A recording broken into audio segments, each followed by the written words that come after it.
नमस्कार। अगर सही प्लानिंग हो तो बड़े बड़े सपनों को पूरे करना भी काफी आसान हो जाता है। तो योर मनी यही करता है। हमारा फोकस हमेशा आपकी पूरी फाइनेंशियल प्लानिंग पर होता है, जिसके लिए जरूरी है इन्वेस्टमेंट के सभी इंस्ट्रूमेंट की सही समझ। नमस्कार, योर मनी में आपका स्वागत करता हूं। मैं हूं आपके साथ विपिन भट्ट और आज आपके सवालों का जवाब देने के लिए हमारे साथ हैं विश्वजीत पाराशर साहब, सीनियर वाइस प्रेसिडेंट हैं marketing Bajaj capital. Bajaj capital के बहुत स्वागत है आपका। और आज हम जो बात करने जा रहे हैं म्यूचुअल फंड में निवेश सस्ता तो हो सकता है। बहुत सी म्यूचुअल फंड कंपनियां क्लोज एंडेड स्कीम पर 6 से 7.5% तक कमीशन दे रही थी, लेकिन सेबी इस कमीशन पर लगाम लगाने के लिए ये कदम उठा रहा है। सेबी कमीशन के स्ट्रक्चर में बदलाव करेगी, जिससे म्यूचुअल फंड में निवेश की लागत 1% तक कम हो सकती है। अभी म्यूचुअल फंड स्कीम में कुल एसेट का 2.5% कमीशन जाता है। सेबी 2.5% कमीशन को कम करके 1.5% कर सकती है। क्लोज एंडेड स्कीम्स के लिए 1.5% कमीशन किया जा सकता है, वहीं इक्विटी स्कीम्स के लिए भी 1.5% इस कमीशन को किया जा सकता है। सेबी की सलाहकार समिति ने कमीशन कम करने का सुझाव दिया है। तो कमीशन कम करने के और क्या फायदे होंगे, इसका आप पर क्या असर पड़ेगा, ये सारी बातें हम यहाँ पर विश्वजीत जी से करेंगे। तो सर, सबसे पहले तो आपका यही रिएक्शन जानना चाहेंगे कि अगर सेबी ये कदम उठाता है, कमीशन को कम कर देता है, करीब करीब 1% की कटौती यहाँ करने का प्रस्ताव है, तो इससे असर क्या होगा? जी बिल्कुल, असर अच्छा ही होना चाहिए, क्योंकि सेबी जो भी कदम उठाता है वो इन्वेस्टर्स के बेनिफिट के लिए उठाता है।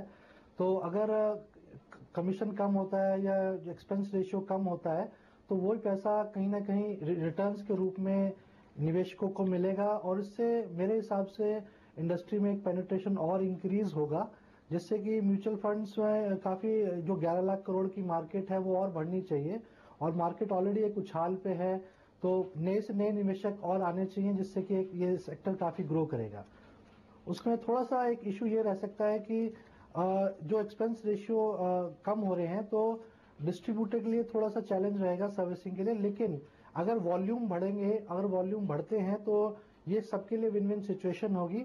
और मेरे ख्याल से इसका एक इम्पैक्ट ये भी हो सकता है, जैसे कि एडवांस कंट्रीज में रहता है कि अगर निवेशक अच्छा रिटर्न्स लेता है और एडवाइजर की वैल्यू करता है तो वो एडवाइजर्स कुछ फीस भी चार्ज कर सकते हैं निवेशकों के, अगर उनको लगता है कि एडवाइजर ने एक अच्छी वैल्यू दी है, वैल्यू ऐड किया है और अच्छी सर्विसिंग मिल रही है और एडवाइस मिल रही है, तो ये एक नया चेंज ट्रेंड शुरू हो सकता है। अच्छा, तो विश्वजीत जी, अब हम थोड़ा इसके विस्तार में जाते हैं इस विषय के। तो सबसे पहले तो मैं आपसे यही पूछना चाहूंगा कि जब कोई म्यूचुअल फंड खरीदता है एक निवेशक, तो क्या क्या चार्जेस उसको देने पड़ते हैं, किस तरह से यहाँ पर चार्ज लगाए जाते हैं? जी बिल्कुल, जब कोई निवेशक म्यूचुअल फंड खरीदता है तो उसको मैक्सिमम कैपिंग जो है सेबी ने 2.5% करी हुई है इक्विटी में, और डेट में करीब 2% रहती है। तो निवेशक को एकदम से वो इम्पैक्ट नहीं पड़ता है, क्योंकि वो डेली बेसिस पे कटता है, यानी कि 0.06% के करीब उसको कटता है। और पूरे साल में जाकर कहीं अगर वो 100 रुपए निवेश करता है तो 2.5 रुपया उसको एज अ फीस देनी पड़ती है, मैनेजमेंट फीस, और जो जिसको एक्सपेंस रेशियो मान सकते हैं, और उसी फीस में से वो एएमसी जो है डिस्ट्रीब्यूटर को कमीशन देती है। तो एज एन इन्वेस्टर निवेशक को केवल 2.5% मैक्सिमम लगता है, उससे ज्यादा नहीं लगता, जो कि उसको पोर्टफोलियो मैनेज करने के लिए फीस देनी पड़ती है। और अगर इसमें से क्या हिस्सा है जो एजेंट्स की तरफ जाता है, उसे कैसे समझेंगे? जी, इसका कोई फिक्स्ड रूल नहीं है कोई सेबी की तरफ से। मैक्सिमम आप 2.5% ले सकते हैं, लेकिन कौन सा एएमसी ज्यादा कमीशन देना चाहता है, कम देना चाहता है, जो इस्टेब्लिश्ड कंपनीज होती हैं जिनके स्कीम्स ऑलरेडी मार्केट में रेपुटेशन है, क्लाइंट्स खुद आके, कस्टमर खुद आके मांगता है, तो नेचुरली वो थोड़ा कम कमीशन देते हैं। और जो कंपनीज थोड़ा सा अभी इस्टेब्लिश होना चाहती है तो वो उसी 2.5% में से दे सकती है। तो वो एएमसी को देखना है कि वो अपने आप को कैसे प्रॉफिटेबल बना सकते हैं, कितना प्रॉफिट शेयर कर सकते हैं डिस्ट्रीब्यूटर के साथ। तो ये हर स्कीम टू स्कीम और कंपनी टू कंपनी डिपेंड करता है। तो सर, हमें ये भी बताएं कि आप सेबी जो ये सब कर रहा है, इसके पीछे क्या मकसद है? क्या सिर्फ यहाँ पर ये निवेशकों के फायदे की चीज है, या कोई किसी तरह की मिस सेलिंग को रोकने की कोशिश है? क्या हासिल करेगी सेबी ऐसा करके? जी बिल्कुल, सेबी तो नेचुरली इन्वेस्टर्स के बेनिफिट के लिए ही सोचता है, तो वो दोनों ही फायदे हैं इन्वेस्टर के लिए। एक तो मैंने जैसा कि बताया कि रिटर्न्स के रूप में थोड़ा फायदा होगा अगर 2.5% एक्सपेंस रेशियो से 1.5% हो जाता है। दूसरा, मिस सेलिंग का भी जरूर एक वजह रहती है। कुछ डिस्ट्रीब्यूटर्स एजेंट्स जो हैं ज्यादा कमीशन के चक्कर में कुछ ऐसे प्रोडक्ट्स बेचते हैं जो शायद कस्टमर के लिए बेनिफिशियल नहीं हो। बजाज कैपिटल जैसी जो लीडिंग डिस्ट्रीब्यूटर्स हैं वो ऑलरेडी इस ट्रैप से बाहर आ चुके हैं और हम ट्रेल बेस फीस पे वर्क करते हैं, जिसमें कि हमारा कोई इंटरेस्ट नहीं है कि हमने कोई भी इंटरेस्ट नहीं होता कि कौन सी एएमसी को प्रमोट करना है। जो क्लाइंट के फायदे में है सिर्फ उसी एएमसी को हम प्रमोट करते हैं। जी, तो सर जिस ट्रेल कमीशन की बात हो रही है तो आपको क्या लगता है कि निवेशकों के साथ साथ वो इंडस्ट्री के लिए भी अच्छा रहेगा? जी, अगर देखिए मार्केट में अभी म्यूचुअल फंड इंडस्ट्री की एक अच्छी पकड़ है क्योंकि मार्केट उछाल पे है। 20,000 करोड़ पे 20,000 पे अगर मार्केट होती तो निवेशक नहीं आते हैं, लेकिन क्योंकि मार्केट एक अच्छे उछाल पे 28,000 पे है तो काफी निवेशक भी आ रहे हैं। तो मेरे हिसाब से एक पेनिट्रेशन और बढ़ना चाहिए और अगर इसका वॉल्यूम्स बढ़ते हैं, नए इन्वेस्टर्स बढ़ते हैं तो डिस्ट्रीब्यूटर को भी उसमें फायदा ही होगा। लॉन्ग टर्म में विन विन सिचुएशन है। जी सर, इसके अलावा एक और चीज है कि जो कलर कोडिंग है म्यूचुअल फंड की, उसमें भी आप परिवर्तन करने जा रही है सेबी, तो आपको लगता है वो सब करने से भी कहीं फायदा होता हुआ दिख रहा है? क्या अंतर आएगा उस सब से? जी बिल्कुल, 2 कलर कोडिंग शायद और इंक्रीज हो रही है क्योंकि अभी कुछ भी कहना मतलब उचित नहीं है क्योंकि ये अभी सिर्फ डिस्कशंस हुई हैं। अभी कोई व्हाइट पेपर नहीं रिलीज हुआ है, कोई अप्रूवल नहीं आया है। तो ये नेचुरली 2 कलर्स और ऐड करने से कस्टमर को और इन्फॉर्मेशन और अवेयरनेस जागृति लाने के लिए ये एक कदम उठाया जा रहा है। जी चलिए ठीक है, तो ये बातचीत हुई कि किस तरीके से अगर यहाँ कमीशन को कर्टेल करती है सेबी, जो प्रस्ताव उसने रखा है, तो क्या फायदा होगा निवेशकों को, इंडस्ट्री में क्या बदलाव आएंगे और कुल मिलाकर म्यूचुअल फंड से आप जिस तरह का फायदा उठाना चाहते हैं, आप जिस कोशिश में रहते हैं, उस पर क्या फर्क पड़ेगा। तो यहां पर वक्त हो गया छोटे से ब्रेक का, लेकिन अब ब्रेक के बाद हम शुरू करेंगे सवाल जवाब का सिलसिला, लेंगे अपने दर्शकों के सवाल और बताएंगे फाइनेंशियल प्लानिंग में वो क्या कर सकते हैं अपने प्लान को और बेहतर बनाने के लिए।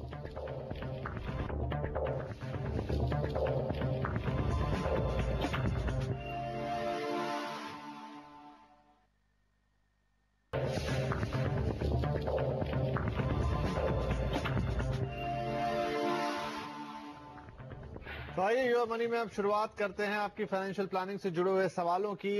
विश्वजीत जी हमारे साथ बने हुए हैं। हमारे पहले कॉलर जो हैं वो है चंदन कुमार साहब। तो चंदन जी नमस्कार, कहाँ से बोल रहे हैं आप? कोडरमा झारखंड से बोल रहे हैं। बहुत स्वागत है आपका, और बताएं कि आप क्या पूछना चाहते हैं। पूछना ये चाहते हैं कि हम लोग तो गवर्नमेंट एम्प्लॉय है और हमारा एनपीएस से अभी चल रहा है, जिसमें करीब हमारे 10,000 की तरफ से जाता रहा है। 5,000 मेरा, 5,000 गवर्नमेंट की तरफ से। फिर भी हम चाहते हैं कि म्यूचुअल फंड में 3,000 रुपया इन्वेस्ट करना।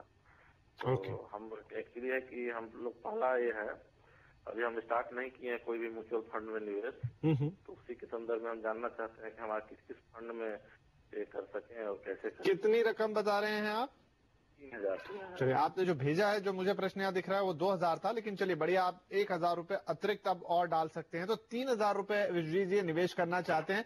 आज से पहले इन्होंने किसी तरह का कोई म्यूचुअल फंड निवेश नहीं किया है, तो शुरुआत करने के लिए कौन से फंड्स बेहतर होंगे? और चंदन कुमार साहब, कोई लक्ष्य है दिमाग में आपके? कुछ नहीं है अभी तो। कुछ सिर्फ एक बचत आप शुरू करना चाहते हैं, निवेश आप शुरू करना चाहते हैं। बहुत सही। विश्वजीत जी क्या सलाह होगी इनके लिए? जी बिल्कुल, सबसे पहले चंदन जी आपको म्यूचुअल फंड्स में अगर निवेश करना है तो एक रिक्वायरमेंट होती है जिसे केवाईसी कहते हैं, नो योर कस्टमर्स।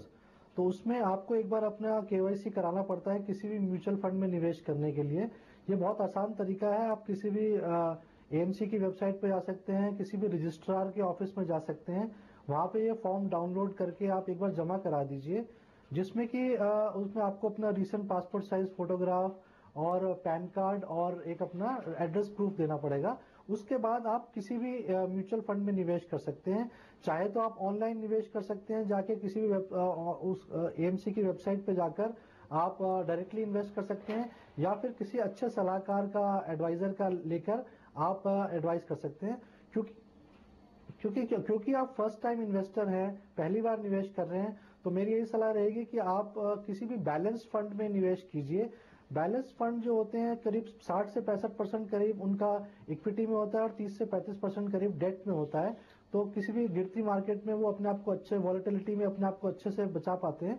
तो मेरे हिसाब से आप SBI मैग्नम बैलेंस फंड या HDFC के किसी बैलेंस फंड में निवेश कीजिए।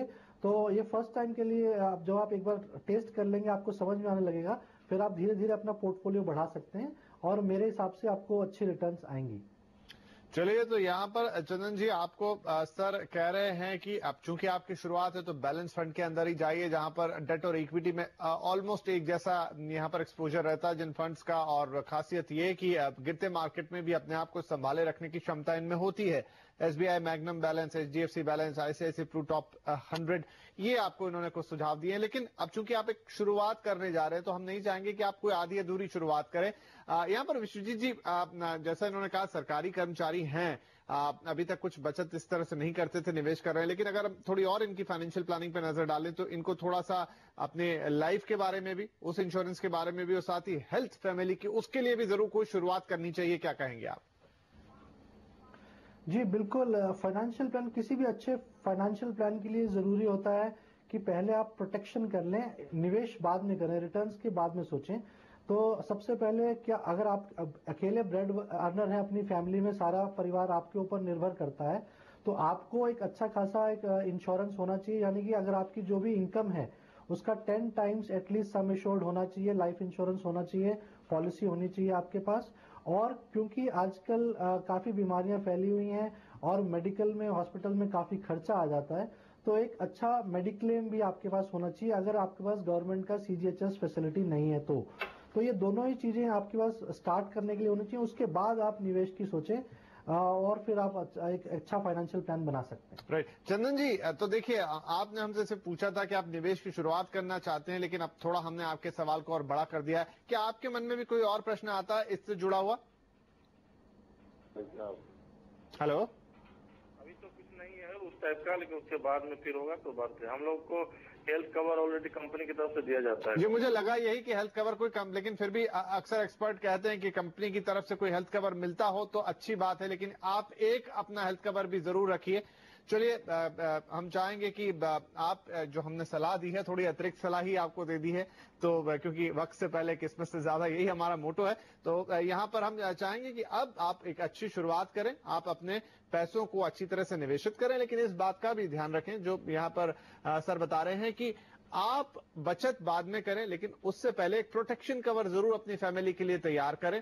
उसमें इमरजेंसी फंड भी हो सकता है, मेडिक्लेम भी हो सकता है, लाइफ इंश्योरेंस भी हो सकता है, और अगर आपकी कंपनी दे भी रही है तो भी आपको एक अपनी तरफ से कवर जरूर ले लेना चाहिए। चलिए, इसी के साथ यहाँ वक्त हो गया एक छोटे से ब्रेक का। ब्रेक के बाद कुछ और सवाल जवाब।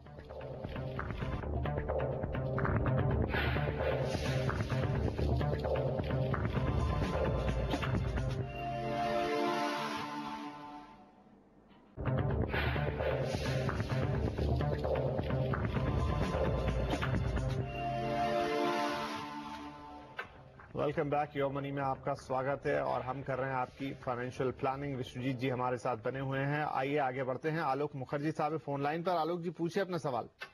Hello sir, good evening. Good evening ji.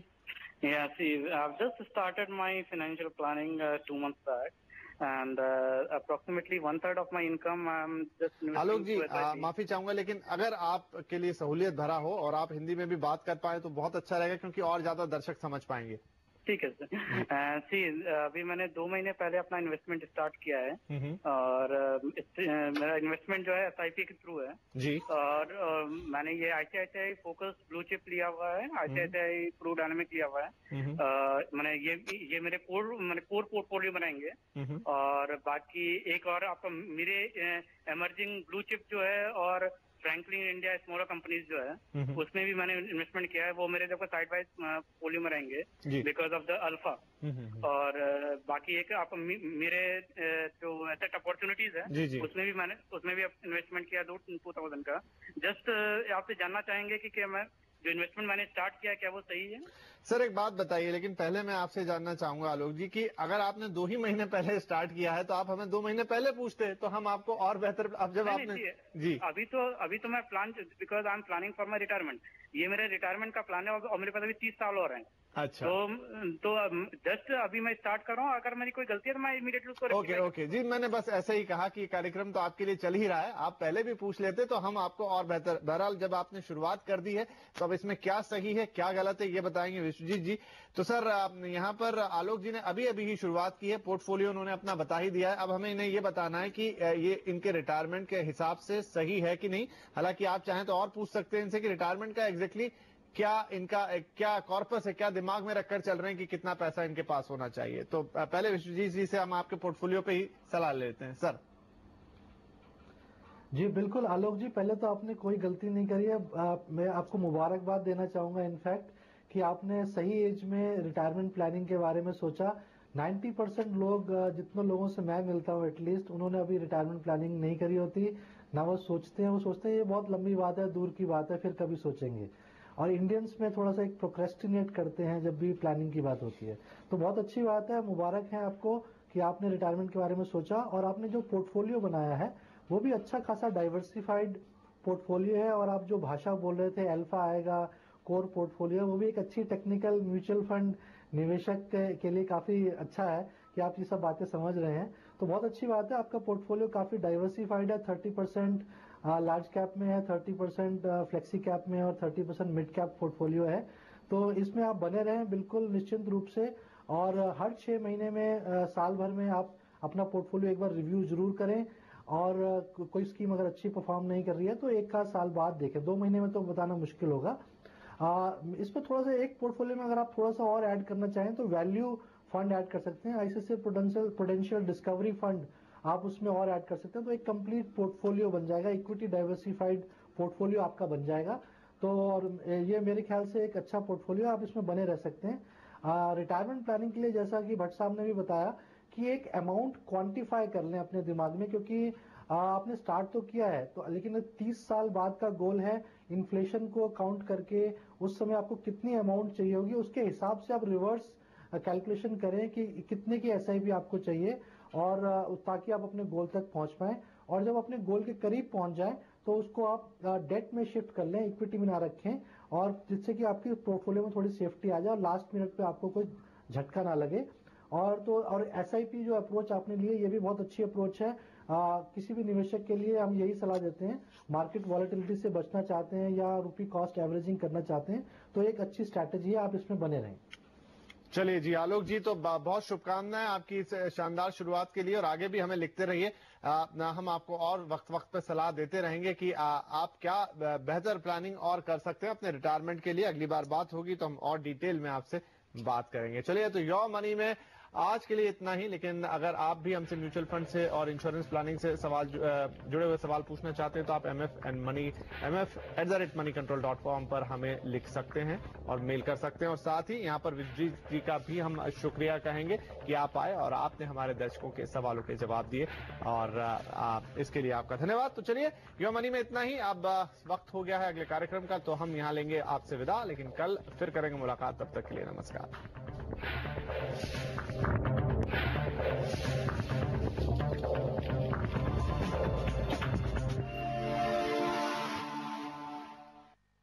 Your money.